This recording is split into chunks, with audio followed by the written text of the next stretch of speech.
இந்த புளிய மரம் வந்து ரொம்ப பழுதடைஞ்ச நிலையில் இருக்கிறதுனால எதிரில் வந்து டீ கடை இருக்குது, இருந்தாலும் பில்டிங்கு சுத்தம் இருக்குது. இதில் வந்து எந்த இடத்துலையும் காற்று மரம் வந்து நிற்காது. மனு கொடுத்துருக்கீங்களா அதுக்கு? மனு கொடுத்துருக்கேன். அது இது வரைக்கும் எத்தனை நாள் ஆச்சு மனு கொடுத்துனீங்க?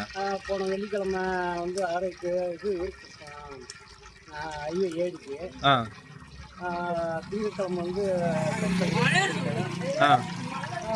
இன்னைக்கு வந்து விஓ கிட்ட அது மாதிரி மனு கொடுத்தீங்களா? விஓ கிட்ட கொடுக்கல. விஓ வந்து ஃபோன் பண்ணி பேசுனேன். நீங்கள் வந்து வருவாய்க்கு வந்து நீங்கள் நாங்கள் அவங்க சவால் வச்சாங்கன்னா நாங்கள் வந்து பார்க்குறோம் பண்ணிக்கிறோம். சம்பந்தமாக வந்து வெளியிடையில் வந்து மழை காற்று வந்தால் நிற்கிறது. அதனால கொடுத்துருக்காங்க நல்லா இருக்கும். ஏன்னா பக்கம் வந்து ஈபி லைன் இருக்குது, பில்டிங் இருக்குது, இதெல்லாம் இருந்தாக்க நிறைய சேதம்.